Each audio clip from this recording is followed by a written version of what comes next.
Oh yeah, yeah. Moyo ndizo, yeah. Moyo ndizo. Kula wempare we, narumbira we. Ramare varaski kwa msharu kwa ati china simbare kufima muka.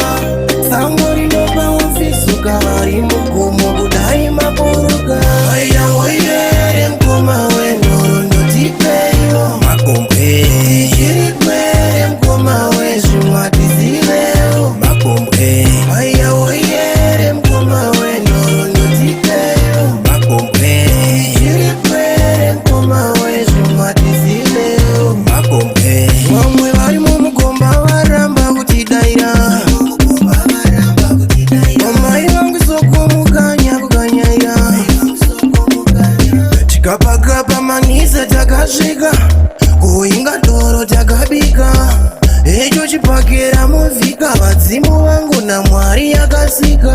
Oya mkoma we noro notipeyo. Makompe chirikwere mkoma we shumati zileo. Makompe oya mkoma we noro notipeyo. Makompe chirikwere mkoma we shumati zileo. Makompe mambo varimo muminga tatekuru tatsakatika nokuda kwezvitunha zarura masango. Kunyangwana mukweguru vava matuna mutuna. Tsanangurirai kwere mavambo nzira yamaitekaira nayo tatekuru vari muswa nemusambo. Umarume nemwana wayo. Oya mkoma we noro notipeyo. Makompe chirikwere mkoma we shumati zileo. Makompe oya mkoma we noro notipeyo. Makompe chirikwere mkoma we shumati zileo. Makompe vamwe vari mumukomba varamba kutidaira. Omai vangu soko mukanya kukanyaira.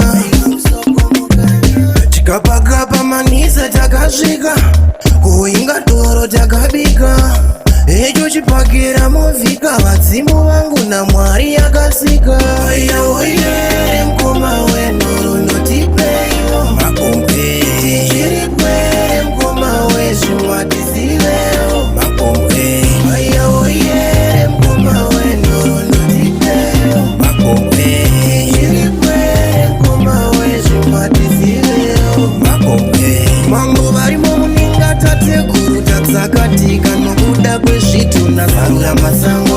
Kunyangwana mukweguru vava matuna mutuna. Tsanangurirai kwere mavambo nzira yamaitekaira nayo tatekuru vari muswa nemusango.